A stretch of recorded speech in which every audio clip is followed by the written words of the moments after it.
Hello बच्चों। तो भाई कैसे हो आप सभी? आई होप सारे लोग अच्छे होंगे, बढ़िया होंगे, एकदम मस्त होंगे। स्वागत है आप सभी का तो रोशन स्टडी हब में। और आज हम कक्षा 10 गणित का पहले अध्याय का तीसरा लेक्चर शुरू करने जा रहे हैं। इस लेक्चर में हम 10 के इम्पोर्टेंट क्वेश्चंस करेंगे जो कि हर बार एग्जाम में पूछे जाते हैं। अगर आपने पिछले 2 लेक्चर्स नहीं देखे हैं तो कृपया करके उन 2 लेक्चरों को देखें, क्योंकि उन्हीं दोनों लेक्चरों पे आज का सारा टॉपिक है। अगर आपको वीडियो पसंद आए तो सब्सक्राइब करें और अपने दोस्तों तक शेयर जरूर करें। तो चलिए बिना समय बर्बाद किए शुरू करते हैं आज का लेक्चर। आज का पहला क्वेश्चन देखते हैं। आज का क्वेश्चन हमारे पास है, यदि यदि एचसीएफ दिया है, यदि एचसीएफ 35 और 49 का 35 और 49 का एचसीएफ 7 है, तो एलसीएम 35 और 49 का होगा। तो हमारे पास दिया है कि एचसीएफ दिया है, दो संख्याएं हैं, एक 35 है और एक 49 है। उन दोनों का एचसीएफ दिया है, हमें उनका एलसीएम फाइंड करना है। तो चलिए देखते हैं इसको। दिया है एचसीएफ दिया है 35 और 49 का, क्या है 7। अगर हम देख लें तो जो पहला संख्या हमारे पास ए इक्वल हो जाएगा 35 हो जाएगा, और बी इक्वल जो हो जाएगा वो हो जाएगा 49 हो जाएगा। और हमें फाइंड करना है एलसीएम 35 और 49 का, क्या फाइंड करना है? एलसीएम फाइंड करना है। तो हमारे पास एक फॉर्मूला है जो किस तरह है कुछ, एचसीएफ ए कॉमा बी, मतलब दोनों संख्याओं का एचसीएफ मल्टीप्लाई एलसीएम दोनों संख्याओं का बराबर होता है उन दोनों संख्याओं के गुणनफल के। तो देखते हैं एचसीएफ हमारे पास है 7, एलसीएम 35 और 49 का निकालना है। एलसीएम और पहला संख्या हमारे पास है 35 और दूसरा संख्या है 49। यहां से एलसीएम हो जाएगा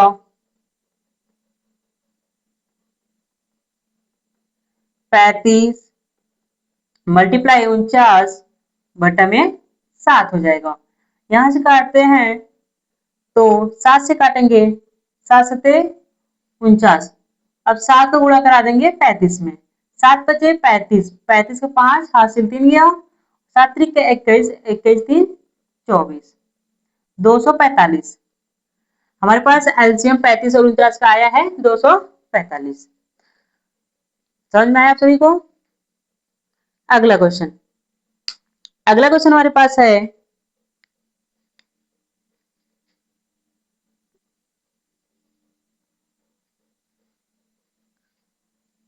अगला क्वेश्चन हमारे पास है कि सोनिया सोनिया 18 मिनट और रवि 12 मिनट में एक वृत्ताकार चक्कर लगाते हैं। एक वृत्ताकार चक्कर लगाते हैं।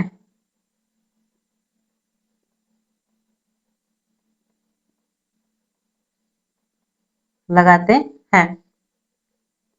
पुनः प्रारंभिक स्थान पर कब मिलेंगे?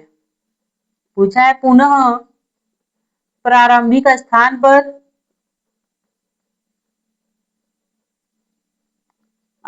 पर कब मिलेंगे?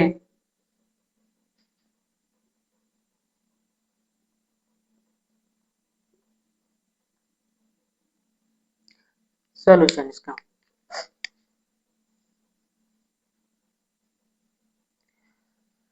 यहाँ पे दिया है क्वेश्चन, हमारे पास बोल रहा है कि सोनिया 18 मिनट और रवि 12 मिनट में एक वृत्ताकार चक्कर लगाते हैं, पुनः प्रारंभिक स्थान पर कब मिलेंगे।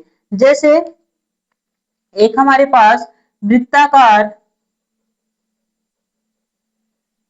वृत्ताकार सड़क है, मान लीजिए वृत्ताकार सड़क है, उस पर चक्कर लगाते हैं। कुछ इस प्रकार का वृत्ताकार पथ है, उस पे क्या करते हैं, सोनिया और रवि चक्कर लगाते हैं। मान लीजिए कि यहां से जो अगर रवि एक चक्कर यहां से यहां तक लगाने में 12 मिनट लेता है, जो रवि हो जाएगा 12 मिनट लेता है, और यही सोनिया है, जो सोनिया है वह एक चक्कर लगाने में, पूरा एक चक्कर लगाने में 18 मिनट लेती है। तो यहाँ पे अगर हम देखते हैं, पूछा गया है कि अगर वो दोनों एक साथ स्टार्ट करते हैं तो वह कब फिर एक साथ वहां पे मिलेंगे, जहां से स्टार्ट किया वहां पे कब मिलेंगे। तो यहाँ पे अगर हम देखें, अगर यदि मान ले हम कि यदि रवि जो है एक चक्कर पूरा करता है 12 मिनट में और यहाँ पहुंचता है एक चक्कर पूरा कर कर, तो अगर हम उस समय देखें तो सोनिया जो है लगभग यहाँ पहुंची होगी, सोनिया यहाँ पहुंचेगी। फिर जब रवि दूसरा चक्कर लगभग इधर यहाँ तक आ जाएगा, तब क्या होगा, सोनिया का एक चक्कर पूरा होगा, सोनिया का एक चक्कर पूरा होगा।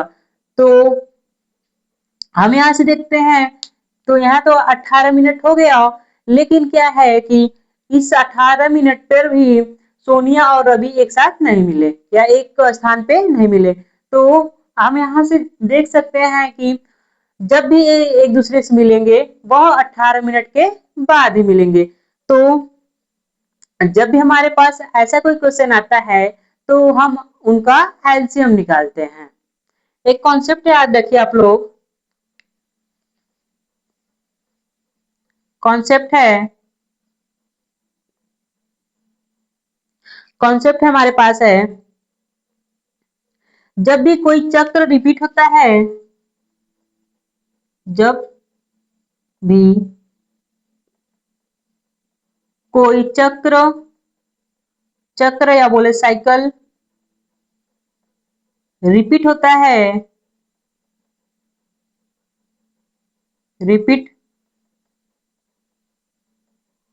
रिपीट होता है, तो हम एलसीएम निकालते हैं, एलसीएम निकालते हैं। तो इसका जो सॉल्यूशन हो जाएगा, इसका जो सॉल्यूशन हो जाएगा, जो सॉल्यूशन हो जाएगा हमारे पास एलसीएम आएगा, एलसीएम 18 और 12 का। तो हम अगर देखते हैं पुनः एक स्थान पर, पुनः एक स्थान पर मिलेंगे, बराबर हो जाएगा एलसीएम 18 और 12 का। तो एलसीएम निकाल लेते हैं। तो अगर हम 18 करते हैं, 18 का अभाज्य गुणनखंड करेंगे, 2 से काटेंगे 9 बार में, 2 से सॉरी 3 से कटेगा 3 बार में और 3 से 1 बार में। यहाँ पे हमारे पास है 2 गुणे 3 और गुणे 4 हो, सॉरी 3। यहाँ पे देख रहे हैं जो 18 का अभाज्य गुणनखंड हो जाएगा 2 और 3 की घात 2। इसी तरह अगर हम 12 का अभाज्य गुणनखंड करते हैं तो क्या आएगा, 12 का करेंगे 2 से काटेंगे 6 बार में कटेगा 2 से करेंगे 3 बार में और 3 से काटेंगे तो 1 बार में कट जाएगा। यहाँ पे हम देखते हैं कि 2 क्रॉस में 2 और क्रॉस 3 आया है। अगर 2 कितनी 2 बार आया है तो हम 2 का स्क्वायर कर देंगे और मल्टीप्लाई में 3 की घात 1 और यहाँ पे हम 1 मान सकते हैं। अब हमें क्या निकालना है? एलसीएम निकालना है। क्या निकालना है? तो एलसीएम निकालना है, वो भी 18 और 12 का। तो क्या आएगा? एलसीएम के लिए हम क्या करते हैं कि उनकी जो दोनों में कॉमन हो और उसकी बड़ी घातें लेते हैं। कौन सी घातें लेते हैं? तो बड़ी घातें लेते हैं। जैसे अगर हम इसमें देखें 2 तो दोनों में है, लेकिन जो बड़ी घात है इसकी है, तो यहाँ पे हम 2 की घात 2 ले लेंगे मल्टीप्लाई। ठीक है, यहाँ पे हमारे पास जो है 3 की घात 1 है और यहाँ पे क्या है? 3 की घात 2 है, तो हम लेंगे 3 की घात 2, क्योंकि एलसीएम में हम हमेशा बड़ी घात लेते हैं, क्योंकि हम पिछली कक्षा में पढ़ चुके हैं। तो 2 का स्क्वायर हो जाएगा 4 और 3 का स्क्वायर हो जाएगा 9। गुणा करा देंगे तो 4 9 आएगा 36, अर्थात उनको एक स्थान पर कब मिलेंगे? तो 36 मिनट के बाद या 36 मिनट के बाद मिलेंगे। यही हमारे पास से आंसर है। समझ में आया आप सभी को? अगला क्वेश्चन हम देखते हैं क्या कर रहा है। अगला क्वेश्चन हमारे पास है कि वह सबसे बड़ी संख्या ज्ञात करे जो 27 व 38 को भाग करने पर शेषफल 3 व 2 देती है। यहाँ पे दिया है कि वह हमको बड़ी से बड़ी संख्या ज्ञात करना है जो 27 व 38 को भाग देने पर शेषफल क्या आती है? 3 व 2 देती है। तो अगर हम यहाँ देखें तो जो संख्या या जिस संख्या से हम भाग देंगे 27 में, तो शेषफल जो आएगा 3 आएगा और 38 में देंगे तो 2 आएगा। यदि हम क्या करेंगे कि जब शेषफल 3 और 2 आ रहा है तो उन संख्याओं को घटाकर अगर भाग देंगे उस संख्या से, तो क्या हो जाएगा? वह पूर्णतः कट जाएगा। जैसे में देखिए,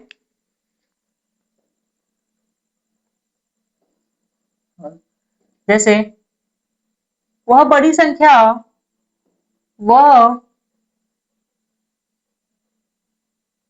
सबसे सबसे बड़ी संख्या जो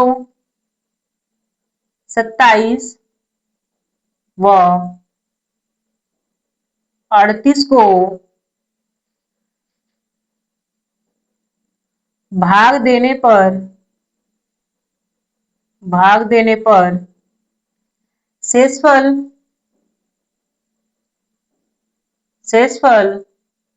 3 व 2 देती है,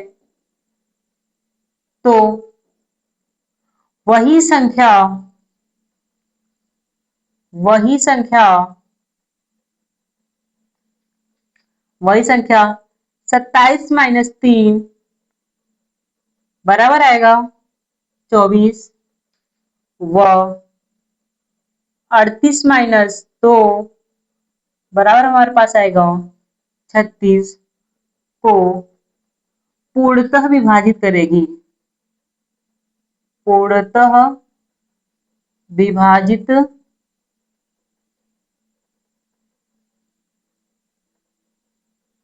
करेगी। तो हम निकाल लेते हैं। आपको समझ में आया कि वह सबसे बड़ी संख्या जो क्या है 27 व 38 को भाग देने पर शेषफल 3 व 2 देती है। शेषफल क्या देती है? 3 व 2 देती है। तो वही संख्या अगर हम 27 में से 3 माइनस कर दें जो कि 24 आएगा और 38 में से -2 कर दें जो आएगा हमारे पास 36, वो क्या करेगी? पूर्णतः विभाजित करेगी। चलिए देखते हैं क्या हो जाएगा हमारे पास। सबसे बड़ी संख्या सबसे बड़ी संख्या जो 24 व 36 को पूर्णतः विभाजित करें, इक्वल में हमारे पास हो जाएगा HCF ऑफ 24 और 36 का। तो हमें इसके लिए इसका निकालना पड़ेगा, HCF निकालना पड़ेगा। तो चलिए निकाल देते हैं। यदि हम 24 का अभाज्य गुणनखंड करेंगे 24 का, तो हमारे पास आएगा 2 से काटेंगे 12 बार में, फिर 2 से काटा 6 बार में, 2 से काटेंगे 3 और 3 से काटेंगे 1 बार में, कट जाएगा। तो हमारे पास आएगा 2 क्रॉस 2 क्रॉस 2 और क्रॉस 3 आएगा। जबकि हमारे पास 2 कितनी बार आया, 1 2 3 बार, तो इसे हम 2 के घात 3 और क्रॉस में 3 लिख सकते हैं। इसी तरह अगर हम 36 का करते हैं अभाज्य गुणनखंड, तो क्या आएगा, 36 का करेंगे तो 2 काटेंगे 18 बार में, 2 से काटेंगे 9 बार में, और 3 से 3 और 3 से 1 आएगा। तो यहाँ पे हम देखते हैं 2 क्रॉस 2 क्रॉस 3 क्रॉस 3। अगर यहाँ पे देखें तो 2 के घात 2 और 3 के घात 2 है हमारे पास। चूंकि हमको निकालना है, HCF निकालना है, तो हमारे पास जो HCF हो जाएगा, HCF हो जाएगा 24 और 12 का, सॉरी 24 और 36 का HCF जो हो जाएगा हमारे पास। तो HCF के लिए हम क्या करते हैं कि छोटी घातें लेते हैं। क्या लेते हैं, छोटी घातें लेते हैं। तो अगर हम यहाँ देखें तो जो 24 में है 2 के घात 3 है और 36 में क्या है, 2 के घात 2 है, तो यहाँ पे हम 2 के घात 2 ले लेंगे क्रॉस में। अगर यहाँ पे देखें तो 3 की घात 1 है, लेकिन यहाँ पे क्या है, 3 की घात 2 है, तो हम कौन सा वाला लेंगे, छोटी घात, 3 की घात 1। यहाँ पे हो जाएगा 2 की घात 2 4 और क्रॉस में 3 बराबर कितना हो जाएगा, 12। यही है आंसर। 12 जो है कि क्या करेगी, 27 से और 38 से भाग देने पर शेषफल 3 व 2 आएगा। समझ में आया आप सभी को। तो ये थे HCF और LCM पे आधारित क्वेश्चंस। आगे हम देखते हैं अपरिमेय संख्या। तो अपरिमेय संख्या क्या होती है, तो जो हमारे पास वास्तविक संख्या है उसमें दो संख्याएं होती है, जैसे अपरिमेय संख्या और परिमेय संख्या दोनों सम्मिलित होते हैं। क्योंकि क्या है कि हम जो परिमेय संख्या है उसे हम पिछले लेक्चर्स में पढ़ चुके हैं, और आज हम पढ़ेंगे, कॉन्सेप्ट जानेंगे अपरिमेय संख्या का। तो अपरिमेय संख्या क्या होती है, तो थोड़ा सा हम परिमेय संख्या को रिकॉल कर लेते हैं कि परिमेय संख्या हमने क्या पढ़ा था। तो परिमेय संख्या में हम लोग पढ़े थे, जो परिमेय संख्या होती है उसे हम P बाई Q के रूप में लिख सकते हैं, मतलब अंश बटा हर के रूप में लिख सकते हैं। और जहां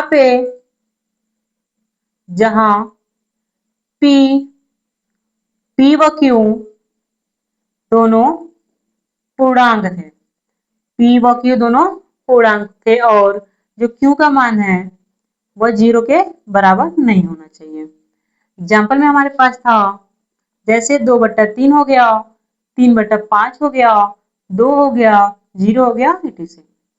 तो हमारे पास परिमेय संख्या था कि जिसे हम P बाई Q के रूप में लिख सकते थे, जहां हमारे पास जो P और Q था वो दोनों पूर्णांक थे, और जो Q का मान था वो 0 के बराबर नहीं था। जैसे में हम कोई एग्जाम्पल देखें तो 2/3 है, अब यहाँ पे देखें तो 2 क्या है, पूर्णांक है, और 3 भी क्या है, पूर्णांक है। और यहाँ पे देखें तो हमारे पास एक P बाई Q के फॉर्म का है, और जो Q का मान है नॉट इक्वल 0 है, वो क्या है, नॉट इक्वल 0 है। तो हम ये कह सकते हैं कि जो हमारे पास संख्या है वह कौन सी संख्या है, परिमेय संख्या, परिमेय संख्या। इसी तरह हमारे पास आता है अपरिमेय संख्या। तो सिंपल से अपरिमेय संख्या क्या होता है, इसका जस्ट अपोजिट होता है कि अपरिमेय संख्या को हम P बाई Q के रूप में नहीं लिख सकते हैं। क्योंकि क्या है कि अपरिमेय संख्या का डिफिनेशन नहीं पूछा जाता है, तो हम इसका डिफिनेशन नहीं लिखेंगे, बस हम इसको ऐसे समझ लेंगे कि अपरिमेय संख्या क्या होती है। तो अपरिमेय संख्या हमारे पास है कि जिसे हम P बाई Q के रूप में नहीं लिख सकते, P बाई Q के रूप में नहीं लिख सकते हैं, ठीक है। जहां P व Q दोनों पूर्णांक होंगे, और Q का मान 0 के बराबर नहीं होगा, ठीक है। लेकिन हम इसे क्या है कि P बाई Q के रूप में नहीं लिख सकते। जैसे अगर देखें अंडर रूट में 2 हो गया, ठीक है, रूट में 3 हो गया, रूट में 13 हो गया, रूट में 2.3 हो गया, माइनस रूट में 7 हो गया, माइनस रूट में 5 माइनस रूट में 5.7 हो गया, ठीक है। तो ये सब जो है कि सारे अपरिमेय संख्या है, ठीक है। और इसे हम अगर कोई कहेगा कि जो √2 है उसके अपन हम 1 कर दें तो पी बाई क्यू के रूप का हो जाएगा, लेकिन क्या है कि मैंने क्या बोला कि जो पी और क्यू होना चाहिए दोनों पूर्णांक होना चाहिए, तो हमारे पास जो पी आएगा वह पूर्णांक नहीं होगा, इसलिए क्या हो जाएगा वह अपरिमेय संख्या। तो ये सब क्या है, कौन संख्या है, तो अपरिमेय संख्या, अपरिमेय संख्या है। समझ में आया अपरिमेय संख्या क्या होती है? तो सिंपल सा है कि अपरिमेय संख्या को हम पी बाई क्यू के रूप में नहीं लिख सकते हैं। और एक चीज जो हमारे पास अपरिमेय संख्या होती है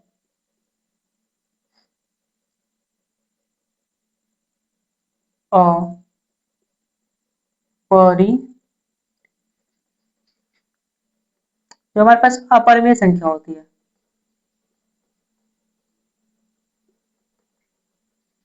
अपरिमेय संख्या बराबर हमारे पास होता है रूट में,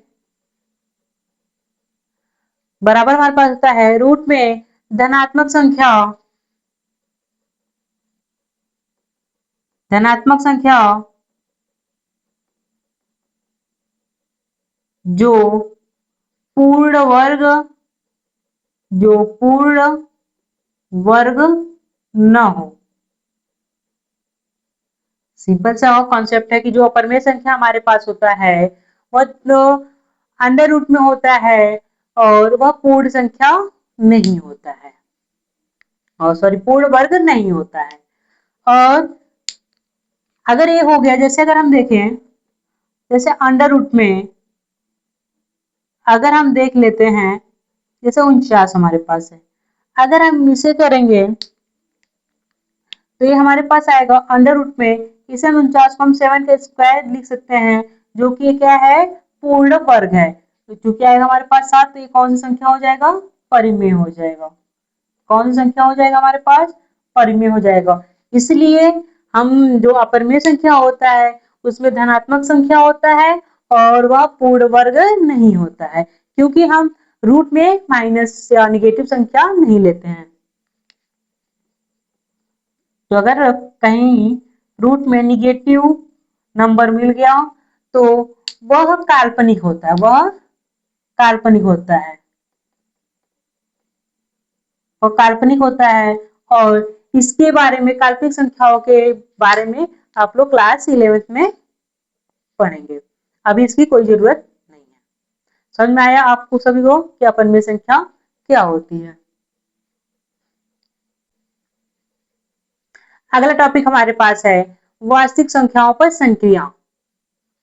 अगला जो टॉपिक है वास्तविक, वास्तविक संख्या पर संक्रिया। जैसे हमारे पास पहला है, यदि दोनों परिमेय और परिमेय संख्या हो, दोनों कैसी संख्या हो, परिमेय और परिमेय हो। यदि परिमेय और परिमेय होंगे तो इसका अगर हम देखते हैं कि जोड़ने पर क्या आता है, जोड़ने पर मान लीजिए दो संख्या हमारे पास परिमेय है, या उसको हम जोड़ते हैं तो क्या आएगा, अपरिमेय आएगा कि परिमेय। तो देखते हैं हम एग्जांपल के थ्रू। यदि जैसे हमारे पास देखते हैं कि 2/3 जो है वह परिमेय है, अगर प्लस में अगर इसमें हम कोई भी और नंबर जोड़ दे, जैसे जोड़ दे रहे हैं 4, 4 भी हमारे पास क्या है, परिमेय है, क्योंकि हम 4/1 लिख सकते हैं और वो दोनों पूर्णांक भी है और पी बाई क्यू के रूप का भी है, तो 4 भी हमारे पास परिमेय है। यदि हम इन दोनों को जोड़ते हैं तो 4 3 चौका 12, 2 14/3 आ जाएगा, जो कि क्या है, परिमेय है।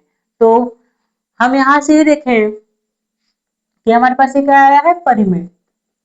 परिमेय, तो यहाँ से हम यह कह सकते हैं कि यदि हम परिमेय संख्या को परिमेय संख्या के साथ जोड़ेंगे तो वहां पे जो संख्या आएगी वह परिमेय आएगी। परिमेय संख्या है। सेकेंड हमारे पास है घटाने पर।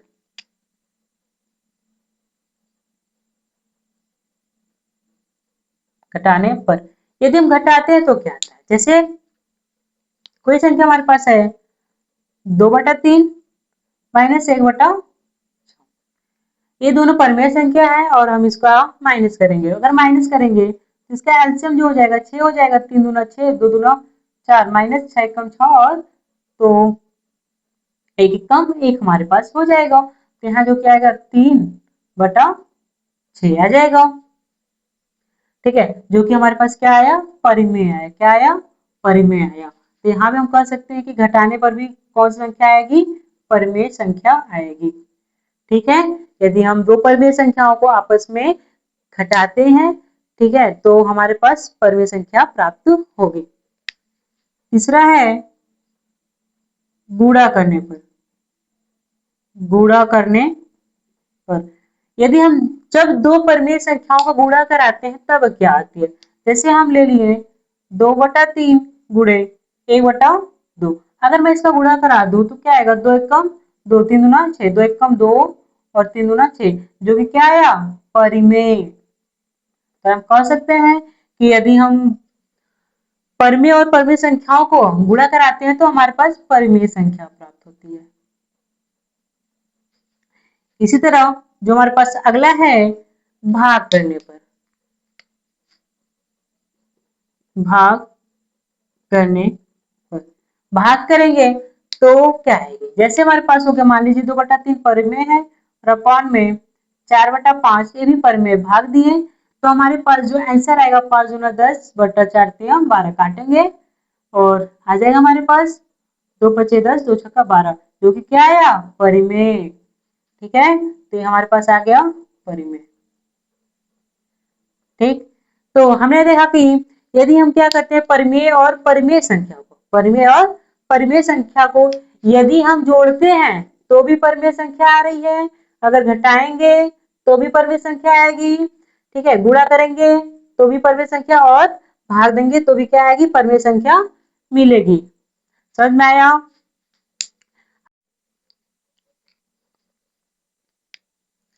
दूसरा हमारे पास है कि जब दोनों अपरिमेय हो, अपरिमेय व अपरिमेय, जब दोनों अपरिमेय होंगे तब क्या होंगे। पहला हमारे पास है जोड़ने पर।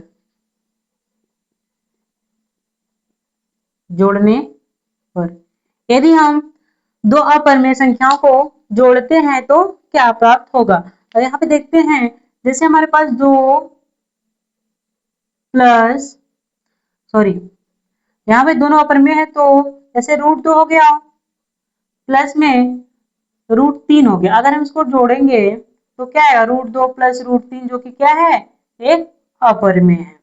इसी तरह अगर हम जोड़ देते हैं, √2 हो गया प्लस 3 माइनस √2 हो गया, यदि हम इसे जोड़ेंगे तो आएगा हमारे पास √2 प्लस 3 माइनस √2, जो कि कट जाएगा और टोटल आंसर आएगा 3, जो कि क्या आ गया, परिमेय।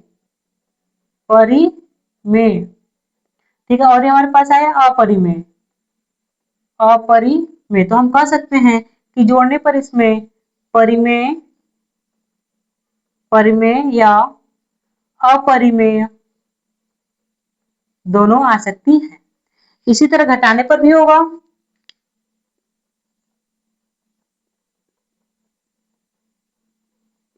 घटाने पर भी इन संख्याओं में परिमेय और अपरिमेय आएंगे।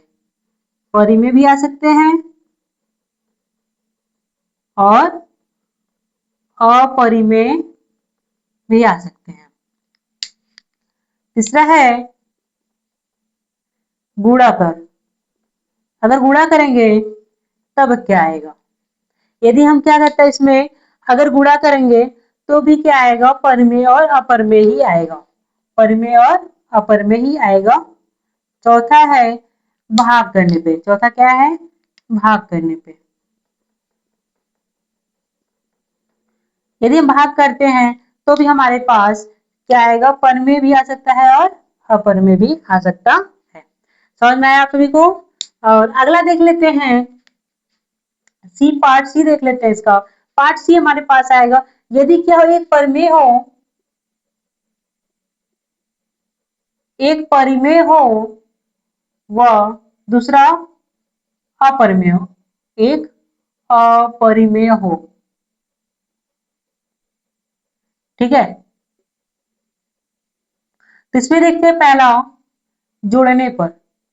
पहला देख लेते हैं जोड़ने पर।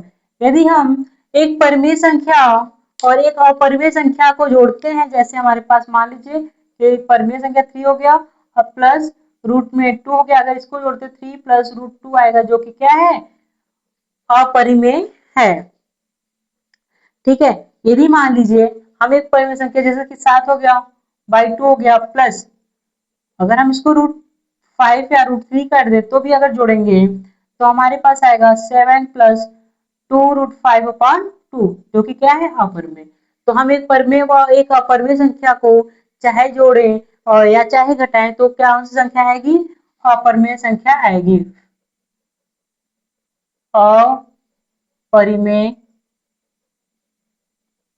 संख्या होगी, ठीक है। सेकेंड हमारे पास है, सेकेंड है घटाने पर।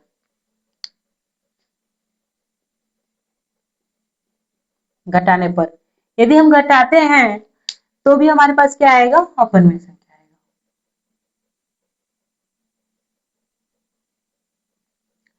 तीसरा है गुणा करने पर। यदि हम गुणा करते हैं तो हमारे पास कौन से नंबर आएगी? तो यदि हम एक अपरिमेय संख्या और एक परिमेय संख्या का आपस में गुणा कराते हैं तो हमारे पास अपरिमेय संख्या आएगी, लेकिन जीरो को छोड़कर। जैसे यदि हम यहाँ पे करा दे 2/3 परिमेय है, मल्टीप्लाई में रूट 5 क्या है? अपरिमेय है। यदि हम इसका मल्टीप्लाई कराते हैं तो 2 रूट 5 अपॉन में क्या हो जाएगा? 3 हो जाएगा, जो कि क्या है? हमारे पास अपरिमेय है। लेकिन यदि हम इसी का एक परिमेय संख्या हो गया, सॉरी, ये जीरो जो है हमारे पास परिमेय हो गया और जो हमारे पास रूट 5 है वो क्या है? अपरिमेय। तो अगर इसका मल्टीप्लाई कराएंगे तो जीरो आएगा, जो कि मिला अपरिमेय। तो हम यहाँ पे कह सकते हैं कि गुणा कराने पर भी कौन सी संख्या आएगी? अपरिमेय आएगी। अपरिमेय क्या है? जीरो को छोड़कर, जीरो को छोड़कर, ठीक है। इसी तरह